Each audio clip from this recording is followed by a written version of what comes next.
Chapter 1. The warning, please, ancestors, take back your gift. I don't want to see anymore. The girl's voice cracked as blood dripped from her white eyes like crimson tears.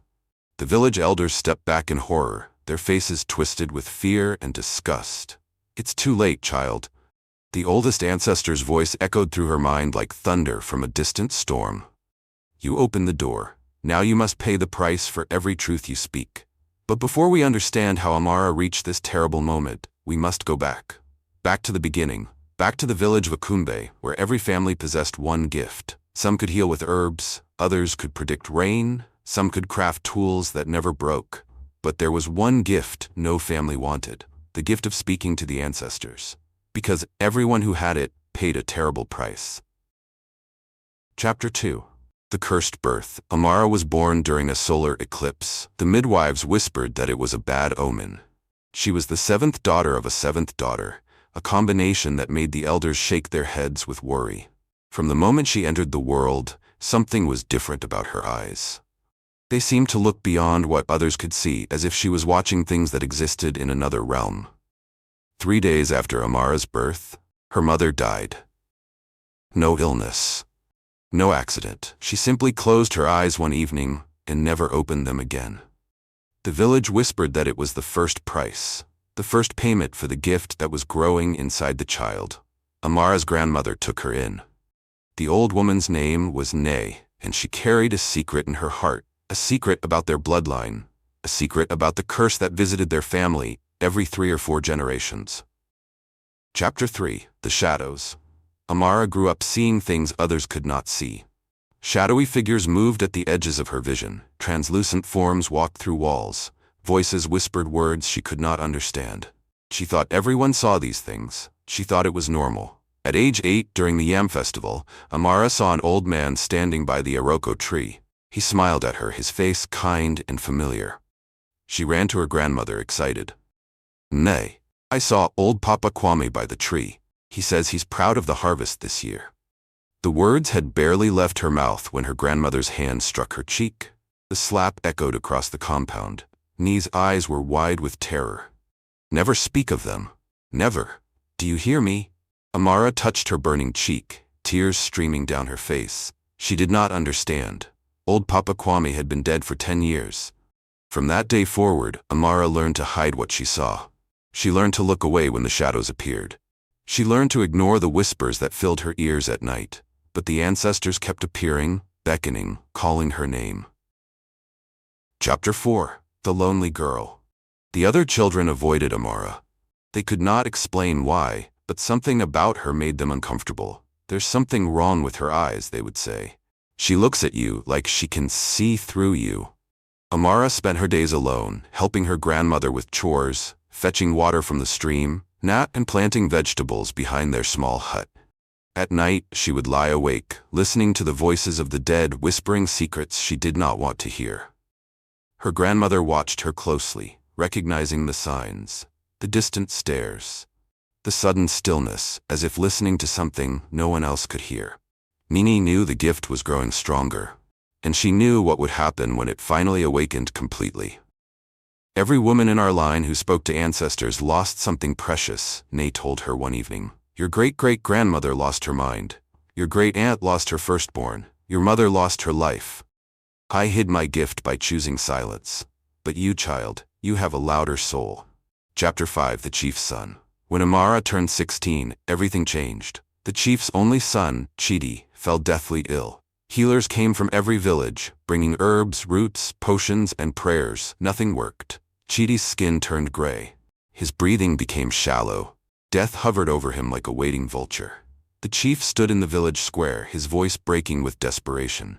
I will give half my wealth to anyone who can save my son. Half of everything I own. Please. Someone help me. That night, the ancestors came to Amara. They appeared in her hut, dozens of them, their forms glowing like moonlight on water. The oldest ancestor stepped forward, his eyes like stars in a dark sky. We know the cure, he said. But you must speak for us. You must open the door fully. Once you do, you can never close it again. Amara's heart raced. She looked at her grandmother, who was sleeping in the corner. She thought of Chidi, whom she had secretly loved since childhood. She thought of the chief's broken voice. She thought of the gift she had been hiding all her life. "I will do it," she whispered. "Tell me how to save him." Chapter 6. The First Truth. The next morning, Amara walked to the chief's compound. The entire village gathered, watching her approach. She was thin, quiet, easily ignored. No one expected anything from her. "I can save him," she announced, her voice steady. "The ancestors have told me how." The crowd gasped. The chief's eyes widened. Amara's grandmother pushed through the crowd, grabbing her arm. "Child, no, please. The price is too high." But Amara pulled away. She walked into the hut where Chidi lay dying. She knelt beside him, closed her eyes, and let the ancestors speak through her. He was not poisoned by illness. He was poisoned by betrayal. The palm wine he drank 3 days ago was mixed with death root. The one who gave it to him was his uncle, the chief's own brother, who wanted the chieftaincy for himself. Silence fell like a stone into deep water. The chief's face hardened. Within hours, the truth was confirmed. The uncle confessed under questioning. Chidi was given the antidote. By evening, color had returned to his face. The village erupted in celebration. Amara was carried through the streets like a hero. The chief embraced her. People sang her name. For the first time in her life, she was not invisible. She was loved. She was wanted. She was special. But that night, when she returned home, her right eye had turned completely white. Chapter 7. The First Price. Amara stared at her reflection in the bowl of water. Her right eye, once brown and warm, was now the color of milk.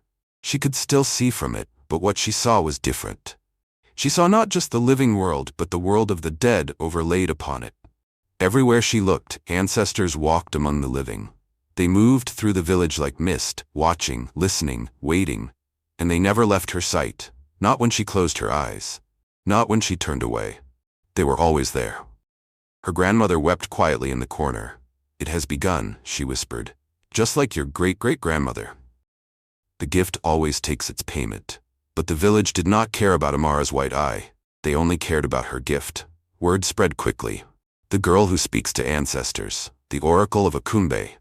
People came from neighboring villages, bringing gifts, begging for answers. And Amara, still drunk on acceptance, still desperate to be needed, said yes to all of them. Chapter 8. The Requests. A farmer came first. His goat had gone missing. "Where is it?" he demanded. The ancestors showed Amara the truth. The goat was stolen by the neighbor's youngest son, who sold it to buy palm wine. When Amara revealed this, the neighbor's family was destroyed. The father beat his son publicly. The boy was exiled from the village. The family name was disgraced. That night, Amara's left pinky finger went completely numb. She could not feel it, could not move it. It hung from her hand like a dead thing. A woman came next. She wanted to know if her husband was faithful. The ancestors showed Amara another family in the next village. Another wife, other children, a whole life her husband had hidden. The woman's scream echoed through Akumbe. That night she drank poison made from cassava leaves. By morning she was dead. Amara's entire left hand went numb, cold, lifeless. The chief himself came third. He wanted to know who in his compound was plotting against him. The ancestors whispered a name, his own daughter, planning to poison him, planning to put her husband on the throne. The chief's daughter was dragged to the square. She screamed her innocence. She begged for mercy. But she was executed by sunset. That night, the ancestors appeared to Amara. The oldest one smiled cruelly. She was innocent. "We lied to test you, to see if you would speak our words without question." Amara's left eye turned white. Blood began to drip from both eyes whenever she spoke to the ancestors. And she realized the terrible truth. The ancestors did not serve her. She served them. And they did not always tell the truth. Chapter 9. The Beautiful Rival. Around this time, the chief took a new wife. Her name was Zina, and she was the most beautiful woman in 3 villages. Her skin glowed like polished bronze. Her eyes sparkled like river stones. Her laughter was like music. Zina had a daughter named Kemi, who was Amara's age. Kemi was beautiful like her mother, graceful, admired, sought after by young men. Before Amara's gift awakened, Kemi had been the center of attention. Everyone spoke of her beauty. Everyone predicted a great marriage for her. But now, no one spoke of Kemi anymore. They only spoke of Amara, the oracle, the girl who speaks to ancestors, the one with white eyes and bloody tears. Zina watched this with growing resentment. She had married the chief to secure her position, to guarantee her daughter's future. But how could Kemi shine when this ghost girl held all the power? Every time someone praised Amara, Zena's smile tightened. Every time someone sought Amara's wisdom, jealousy burned hotter in Zena's chest. She began to think dangerous thoughts. If the oracle lost her gift, if she was discredited, if she disappeared, then I would become the chief's most trusted advisor. Then my daughter would be valued again. Chapter 10. The Descent. Amara could not sleep anymore. The ancestors talked constantly, their voices overlapping, demanding, never silent. She could not eat. Every time she looked at food, she saw the death it came from. The dead chicken, the dead fish, the harvested yam that had once been alive. Her body became skeletal. Her white eyes seemed too large for her face. Her hands hung lifeless at her sides. Her hair began turning white from the roots. Her shadow disappeared. Her reflection stopped appearing in water. The village began to fear her again. Children called her Ghost Girl. Women made signs against evil when she passed. Men avoided her gaze, but they still came begging for answers. Still demanded she speak to the ancestors. Still used her gift even as they shrank from her presence. They wanted her gift. They didn't want her soul. They needed her power. They feared her presence. She was valuable and repulsive at the same time. Chapter 11. Chidi's Love. Only one person did not fear her. Chidi, the chief's son, whose life she had saved. He came to her hut every evening, bringing food she could not eat, speaking of ordinary things, reminding her what it meant to be human. He did not ask about ancestors. He did not want predictions. He simply sat with her, held her cold, numb hands, and talked about the harvest, the weather, the birds he saw that morning. "I don't care about your gift," he told her one evening. "I care about you. The girl who used to watch me from behind the Iroko tree when we were children. The girl who once gave me half her yam when she thought no one was looking. That's who I see. Not the oracle, just Amara." Her heart, which had been frozen by the ancestors' cold touch, felt warmth for the first time in months. When Chidi asked her to marry him, she wept. Blood and tears mixed on her face. "Yes," she whispered. "Yes." But that night, the ancestors came. Their message was clear and cruel. "If you marry him, he will die within 1 moon. This is the price of love for those who speak for the dead. You belong to us now, not to the living." Chapter 12. Zena's Plot. Zena had been watching, listening, learning. She consulted with a dark priest from a distant village, a man who knew forbidden magic. He told her the ancient rule. An oracle who speaks a lie will lose their gift. The ancestors will abandon one who betrays the truth. Zena formed her plan carefully. She paid a stranger from another village to come to Akumbe, pretending to be a desperate father. She kidnapped a young girl and hid her in a secret room beneath her hut. Then she worked dark magic, creating false messages, blocking the ancestors' true voices. The stranger arrived in the village square, weeping dramatically. "My daughter is missing," he cried. 3 days she's been gone. Oracle, please. The ancestors can find her. You must help me." The entire village turned to Amara. The chief commanded her to speak. Amara closed her white eyes and reached for the ancestors, but their voices were muffled, distant, blocked by Zena's dark magic. Instead, she heard only the false messages Zena had planted, messages that led her to say the words that would destroy her. "Your daughter is dead. She drowned in the river. Her body is caught in the roots of the old tree. I am sorry. The ancestors have shown me her final moments." The stranger collapsed, wailing. The village mourned. Amara felt hollowness in her chest but trusted what she had heard. Chapter 13. The Exposure. 3 days later, Zena staged the final act of her plot. She arranged for the village children to be playing near her compound. She made sure they would find the hidden room. And when they did, they found the kidnapped girl, alive, confused, frightened, but very much not dead. The village exploded with rage. "She lied. The oracle is false. The girl lives."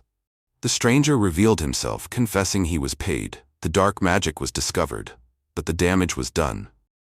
Amara stood in the village square, confused and terrified. The ancestors were screaming in her mind now, their voices returned, telling her the truth. But it was too late. "Did the ancestors truly speak to you?" the chief demanded. "Or did you lie?" Amara's voice shook. "Yes, they spoke, but something blocked them. I heard false voices. I was tricked." The crowd did not want explanations. They wanted blood. Village law was clear. False oracles must be buried alive. They must return to the earth they defied. Chapter 14, The Betrayal. Amara was dragged to the sacred grove. Her grandmother ran forward, throwing herself at the chief's feet.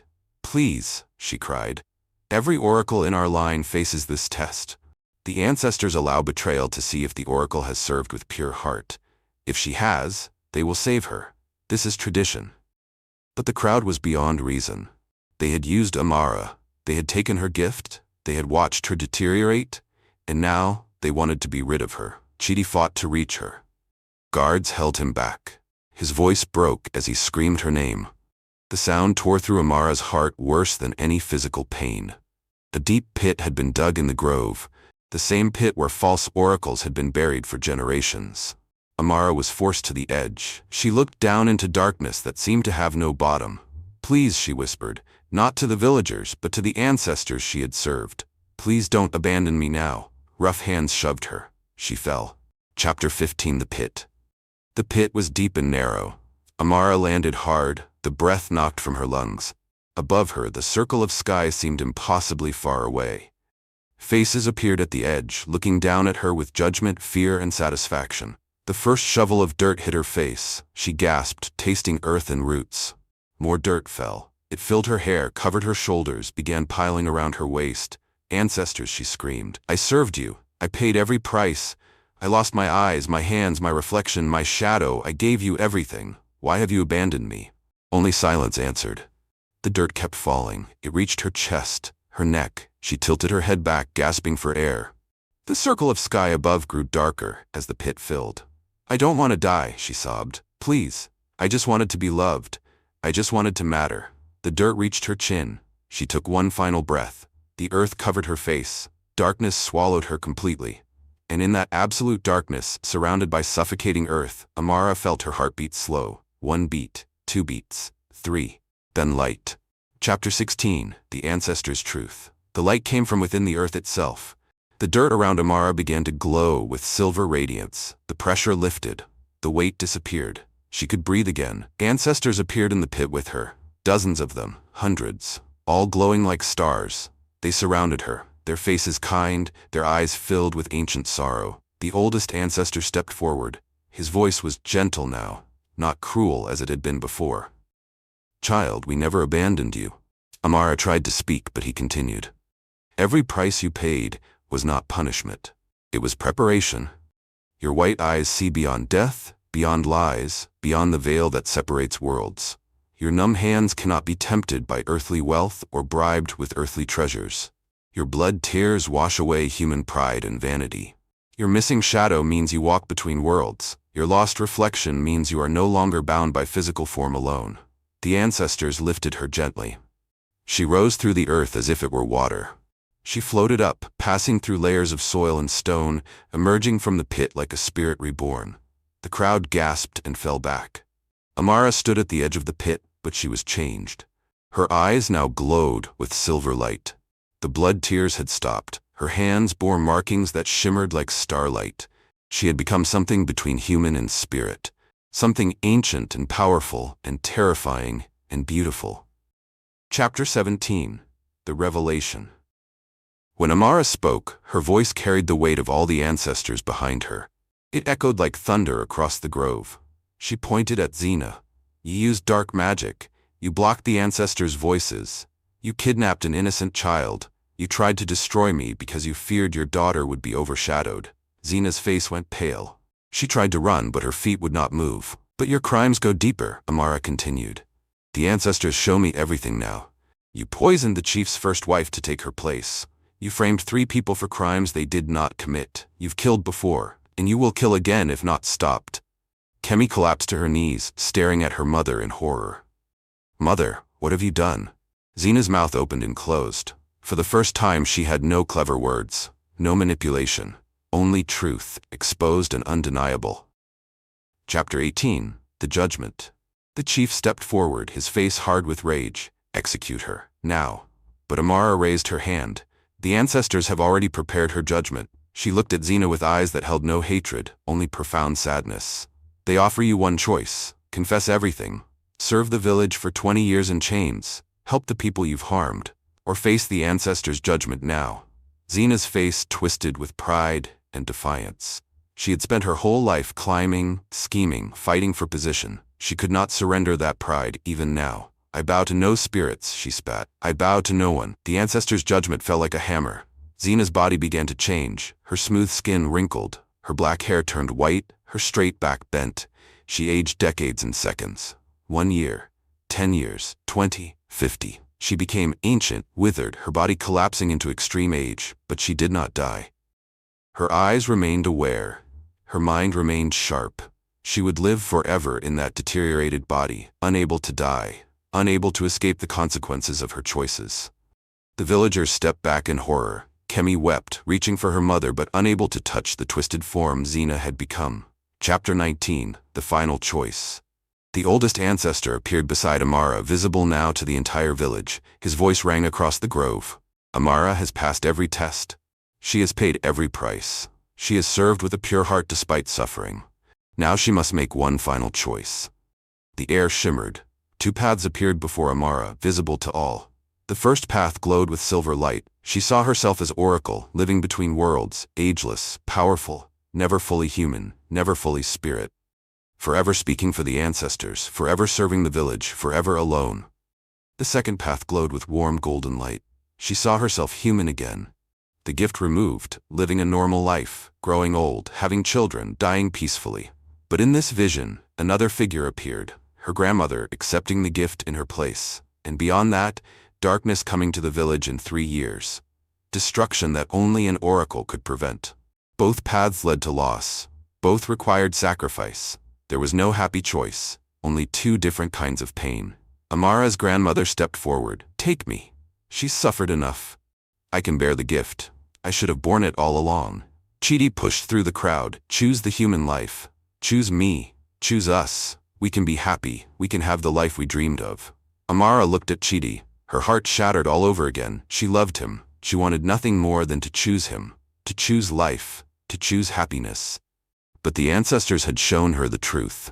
If she became human again, if she walked away from the gift, the village would fall. Children would die. Families would be destroyed, all because she chose personal happiness over communal good.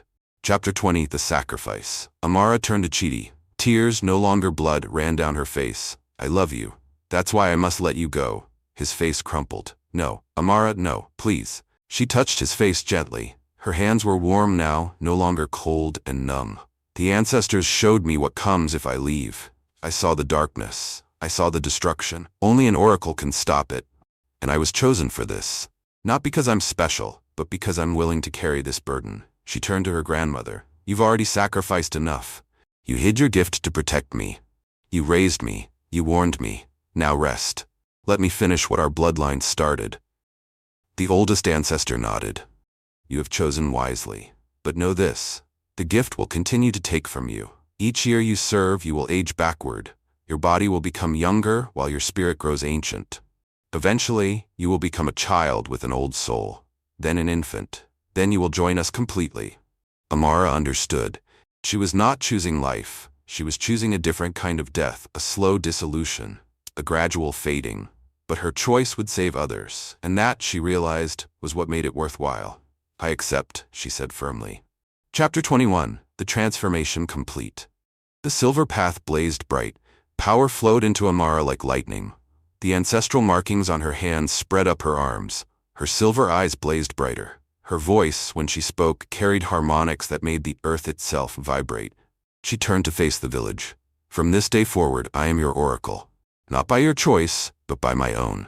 I will speak for the ancestors. I will guide you through darkness. I will warn you of dangers you cannot see, but I will not be used. I will not be exploited. I will serve on my terms with dignity, with respect, or I will not serve at all. The chief and elders bowed their heads. We understand, the chief said quietly. We failed you, we took without giving, we demanded without gratitude. It will not happen again. Amara nodded. Then we begin again. Build me a shrine at the edge of the village. I will live there, between your world and the world of the dead. Those who seek wisdom may come, but they must come with respect. And they must understand that not all questions deserve answers. Chapter 22, The Guardian. Chidi stood frozen, his heart visibly breaking. Amara approached him one last time. She took his hands in hers. I cannot be your wife. I cannot give you children or grow old beside you. But if you wish, you can be my guardian, the one who reminds me of my humanity, the one who keeps me tethered to this world. His voice was hoarse. That's all I can have? To watch you fade? To see you become younger until you disappear? It's more than most people get, she said softly. It's more than I hoped for when I was buried in that pit. Chidi looked at her for a long moment. Then he nodded. If that's all we can have, then I'll take it. I'll be your guardian. I'll build my hut beside your shrine. I'll bring you food and remind you of simple things. I'll talk to you about the harvest and the weather and the birds. And I'll love you until the day you finally join the ancestors completely. Their foreheads touched. It was not the life they wanted, but it was the life they could have. And they would make it enough. Chapter 23. 5 years later. 5 years passed. The shrine stood at the edge of a kumbe, beautiful and sacred. Amara lived there, and true to the ancestors' word, she had begun aging backward. She now appeared to be about 12 years old, though her eyes held the weight of centuries. Her guidance had saved the village repeatedly. She predicted the drought and taught them to store water. She warned of the raiders and helped them prepare defenses. She healed the sick by teaching healers what the ancestors knew. She became legend. Chidi, now 25, kept his promise. Every morning, he brought her food. Every evening, he sat beside her and talked of ordinary things. He never asked her to be anything other than what she was. Their love became its own kind of legend. The love that transcended physical form. The devotion that required nothing and gave everything. Xena still lived, ancient and withered, kept in a hut at the edge of the village, a warning to others. A reminder of what pride and jealousy cost. Kemi had become Amara's student, learning wisdom without needing the gift, serving the village with humility her mother never possessed. Children who had once feared Amara now played near her shrine. She told them stories the ancestors shared, stories of the old days, stories of heroes and fools, stories that taught without preaching. The village had learned. They honored their oracle now. They brought gifts not of demand, but of gratitude, and they understood that some people are chosen not for glory, but for service. Not for happiness, but for purpose. Chapter 24. The cycle continues. One evening, Amara sat outside her shrine, watching the sunset. Chidi sat beside her, gray now in his hair, while she appeared younger than when they first met. The irony was not lost on them. 3 more years, she said quietly. Then I'll be too young to speak clearly. Someone new will be chosen. Chidi took her small hand in his large one. Will you be afraid? She smiled. No, I'll finally get to rest. I'll join the ancestors I've served. I'll see my mother again, my great-great-grandmother. All the oracles who came before me will welcome the next one together. In the village, a young girl stood by the iroko tree. She was 7 years old, born during an eclipse. She touched her mother's arm. Mama, who is that man standing beside you? The one with kind eyes? Her mother looked around, seeing no one. What man, child? The girl pointed to empty air. Him. He says he's proud of the harvest this year. Her mother's blood ran cold. She grabbed her daughter's hand and ran to find the grandmother. And in that moment, the cycle began again. Another girl chosen, another price to be paid, another oracle rising. Amara felt it too. She looked toward the village and saw the young girls surrounded by shadows only they could see. She smiled sadly. The ancestors are calling, and someone must always answer. Chidi squeezed her hand. Did you ever regret it? Your choice? Amara thought for a long moment. She thought of all she had lost, her youth, her normal life, her chance at simple happiness. But she also thought of all she had saved. The children who lived because she warned of danger, the families who stayed together because she revealed truth, the village that thrived because she served. No, she said finally. I paid the price, but it was worth it. Every truth costs something, and some truths are worth everything. They sat together in comfortable silence, watching night fall over a kumbe, the living and the dying, the guardian and the oracle. 2 souls who loved each other across the boundary between worlds, and in the distance, the ancestors waited, patient, eternal, already preparing for the next girl who would hear their call, because the dead never stop speaking. And someone must always answer.